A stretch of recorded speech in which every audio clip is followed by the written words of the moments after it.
Igeret Kodesh Siman Chav Gimel, page Kouf Lamed Vav, 5 lignes par le bas, Komosh Katuv, Ve'inoam Hashem Alenu, Umase Adenu Konona Alenu. L'Admour Zakan explique dans Siman que lorsque 10 personnes sont réunies et qu'ensemble ils étudient la Torah, ils obtiennent un résultat extraordinaire, bien supérieur à celui qu'ils auraient pu obtenir s'ils n'avaient pas été 10. Le divin se révèle alors avec une puissance sans limite. Et ce seul résultat aurait déjà justifié la création de l'homme. Nous vivons dans le cadre du temps, nous subissons les contraintes du temps. Et pendant un certain temps seulement, nous étudions la Torah. Ou bien nous allons pratiquer une mitzvah, parfois en présence de 10 personnes, pendant un moment limité dans notre monde. Mais les malas, au-delà de notre monde, ce qui s'est produit à ce moment-là, a une portée qui a dépassé les limites du temps. Ce qui a été réalisé a une dimension extraordinaire, permanente, et va se poursuivre au-delà des limites du temps. La Noura Zaken a précisé la différence entre Sachar, la récompense, Ashrat Ashrina, la présence divine. On étudie la Torah, on pratique les mitzvot. Sans la présence de 10 personnes, on obtient une récompense, un Sachar, c'est-à-dire une inspiration profonde dans Avodat Hashem, plus de réussite, plus d'enthousiasme dans notre service de Dieu. Un retour limité, proportionnel à notre effort. Avec la présence de 10 personnes, on obtient un résultat complètement décalé. Ashrat Ashrina. Un retour illimité, disproportionné par rapport à notre effort. C'est si puissant que notre sensibilité a été déconnectée pour pouvoir supporter ce qui se produit à ce moment-là. Et c'est aussi vrai, quelles que soient les qualités de ces 10 personnes. Il peut s'agir de 10 grands chassidim, de 10 grands rabbanim ou bien de 10 simples juifs. Le résultat obtenu est exactement le même, parce que 10 juifs sont réunis. Comme dit le pasuk, V'inoam Hashem alenu ma'asi adenu konna alenu. Que la gloire de Dieu brille et rayonne sur nous. Ça veut dire que la présence de Dieu que l'on obtient par notre effort, quand nous étudions la Torah, nous pratiquons les mitzvot, parce que Dieu et la Torah ne font qu'un. Que cette présence divine vienne s'installer, résider d'en haut dans notre direction. Puisqu'il est sans limite. Il ne peut donc pas être intégré par notre nefesh, par notre neshama, par notre intellect. C'est pour ça qu'on ne peut pas percevoir et intégrer combien est agréable la présence de Dieu qui se révèle sans limite. La présence de Dieu qui se révèle à nous lorsqu'on étudie la Torah ou qu'on pratique les mitzvot, précisément en présence de 10 personnes. L'avantage obtenu en présence de 10 personnes n'est pas seulement valable si on étudie la Torah, c'est aussi valable pour la tfila, c'est aussi valable pour la pratique des mitzvot. On obtient un avantage disproportionné et complètement décalé simplement parce que 10 personnes sont réunies. Et ce résultat est si puissant qu'on ne peut pas l'intégrer, qu'on ne peut pas le ressentir, même si ce résultat est bien réel, il est bien présent. Rabbi Rachab a un jour donné un mashal à l'un de ses chassidim. Il lui a raconté que chassidim était en voyage pour se rendre chez leur rabbi. Et ils étaient donc montés dans une calèche qui était conduite par un cocher et qui était tirée par des chevaux.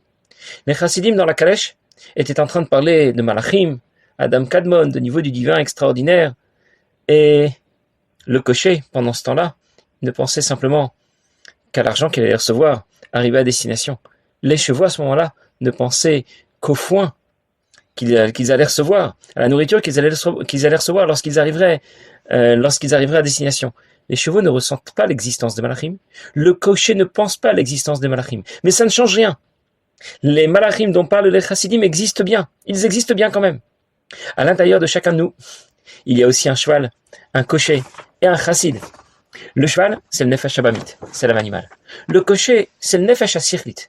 C'est la partie la plus haute, la plus intelligente de notre nefesh habamit, notre âme animale. Et le chassid qui est en nous, c'est le nefesh elokit, c'est l'âme divine. Le nefesh habamit, notre âme animale ne ressent rien de particulier en présence de 10 personnes. Mais ça ne change rien à la réalité. Il se produit alors Ashrat Ashrina, une dimension supérieure du divin se révèle en pleine puissance et sans limite. Ve'al zamru razal. Et c'est à ce sujet que le maître en dit, Srar mitzvah bayan maleka. Il n'y a pas de récompense possible dans ce monde, qui efshar leolam la sigo, parce qu'on ne peut pas percevoir ce qui se produit à ce moment-là, qui mbit pas tout un nefesh magouf, sauf lorsque la neshama aura quitté le corps, ve'av gamzot, et encore, al derecha chesed, parce que Dieu a été bon et va permettre à la neshama de profiter de ce qu'elle a obtenu en étudiant la Torah, en pratiquant les mitzvot dans ce monde, comme Dieu est très bon parce qu'il récompense, il donne ce qu'il mérite à celui qui a fait des efforts. Comme disent nos maîtres, Akadosh Baruch Hu donne la force aux tzadikim de supporter ce qu'ils reçoivent pour les efforts qu'ils ont réalisés dans ce monde. Tant que notre neshama est intégrée à un corps physique, elle ne peut pas ressentir ce qu'elle a obtenu quand elle étudie la Torah, quand elle pratique les mitzvot berabim en présence de 10 personnes, et même lorsqu'elle quitte le corps. Lorsque la neshama se débarrasse des contraintes du corps physique, Dieu lui offre la force de supporter la puissance supérieure du divin qui va maintenant l'éclairer. Le pasuk dit Ulcha Hashem Chased. Akadosh Baruch Hu, tu es trop bon et généreux. Pourquoi? Parce que tu récompenses celui qui a bien agi, à la hauteur de ses efforts. Pourtant, on a tout de suite envie de dire, c'est plutôt normal de récompenser quelqu'un qui a bien agi. Ce n'est pas l'expression de la grande bonté de Dieu. C'est le contraire qui aurait été étonnant. C'est que celui qui a bien agi n'est pas en mesure de recevoir le résultat de ses efforts. Et Dieu va agir avec lui avec bonté. Il va lui donner les moyens d'intégrer la lumière divine supérieure qu'il a obtenue. Cette lumière divine disproportionnée et décalée. Ce ne sera bien sûr possible qu'après que la neshama ait quitté le corps, mais même après que la neshama ait quitté ce monde, ce n'est possible que biprinat chased, par la grande bonté de Dieu, parce que Dieu lui en donne la possibilité. Dieu va lui donner la force de le supporter et d'intégrer cette lumière divine exceptionnelle qu'il a obtenue. On obtient déjà ce résultat dans ce monde, mais sans l'intégrer, sans le ressentir, sans en être conscient. C'est justement ce qui nous permet de l'obtenir sans disparaître, sans être désintégré. Le fait de l'obtenir va tout de même nous aider, nous apporter quelque chose, nous donner plus de réussite dans tous les différents domaines du service de Dieu, dans l'étude de la Torah, la pratique des mitzvot ou la tfila. L'Admor Zaken va tout de suite préciser qu'en présence de 10 juifs, la présence de Dieu se révèle avec tellement de puissance qu'un malach ne pourrait pas le supporter. Il se serait désintégré du seul fait d'être présent là où se trouvent 10 personnes, en présence de 10 juifs. Nous arrivons à le supporter précisément parce qu'on ne ressent pas ce qui se passe. On ne le ressent pas, mais on l'a obtenu au moins. On l'a obtenu tout de même. Les malachim auraient pu le ressentir, et c'est pour ça qu'ils ne peuvent pas l'obtenir. Alors dans les mots. Ma'ashen ken, mais malachim. Par contre, les malachim, comme Shamati Merabotai, comme je l'ai entendu de mes maîtres, ici la Nourazaken veut parler du Baal Shem Tov, du Maguide de Mezrich, qui ilu nimtsa malach echad omed b'ma'amad asara mi'Yisraël beyachad. Si un malach se tenait en présence de 10 juifs, Afshena medabrim divrei Torah, ils ne sont pas en train d'étudier la Torah, ils sont réunis ensemble. Kipol alav et matava fachad blik vul vetachlit. Il serait saisi d'une crainte terrible, d'Akadosh Baruch Hu mishrinta de sharia alayu, du fait de la présence divine qui se révèle alors, ad shaya mitbatel mimtziuto legamre, et alors ce malach aurait été complètement désintégré, il aurait disparu devant la puissance de la présence divine qui se serait révélée. En présence de 10 personnes, de 10 juifs, la présence de Dieu se révèle avec une puissance illimitée. Et c'est donc pas le moment de rigoler, ce n'est pas le moment de chahuter, de bavarder. Ça peut être avant ou après la tfila, avant ou après un shiur, pendant un farbringen. On pourrait penser qu'il ne se passe rien de spécial, qu'on pourrait se détendre un peu, bavarder, plaisanter. Et pourtant, le divin se révèle avec tant de puissance en présence de 10 personnes que les malachim ne le supporteraient pas. C'est donc un moment très spécial, même si le shiur, la tfila n'a pas encore commencé, même si le shiur et la tfila sont déjà terminés. C'est un moment exceptionnel qui mérite toute notre attention, tout notre sérieux.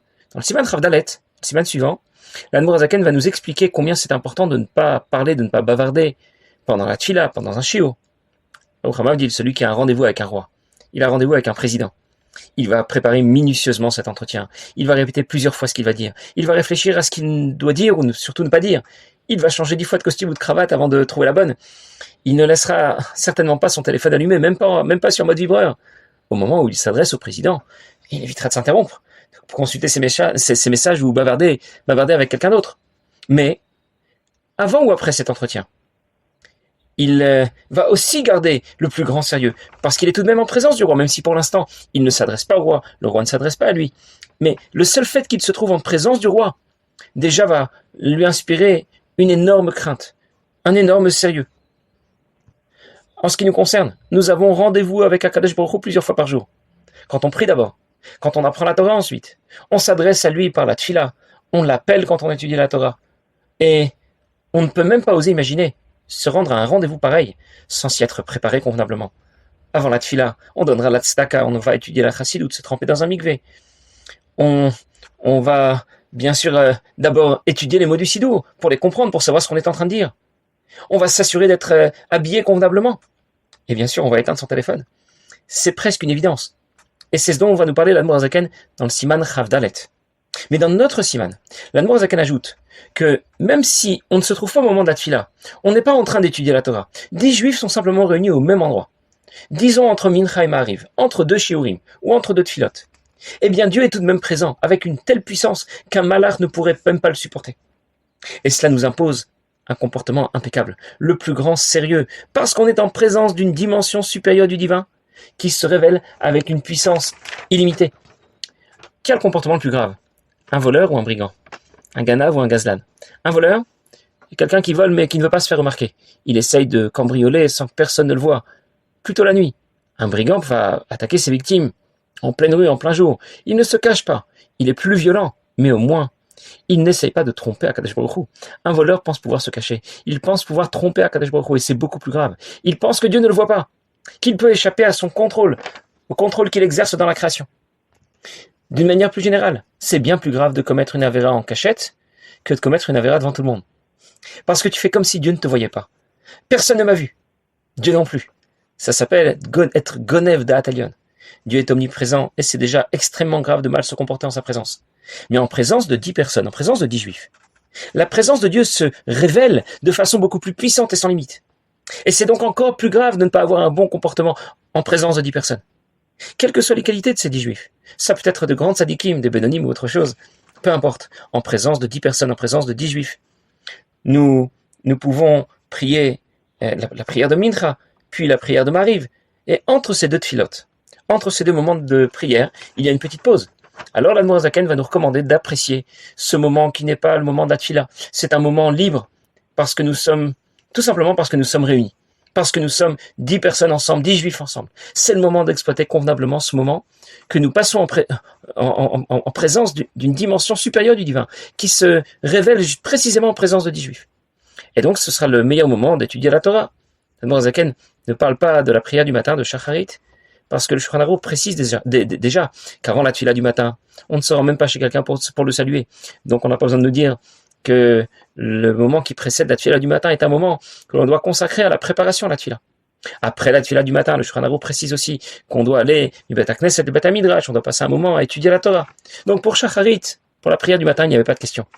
Par contre, entre Mincha et Ma'ariv, c'était déjà moins évident. Et c'est pour cette raison que l'Admour Zaken précise. Vous êtes en présence de la Shrina. Alors, un peu de respect et faites en sorte d'exploiter ce moment exceptionnel de la meilleure façon en étudiant la Torah.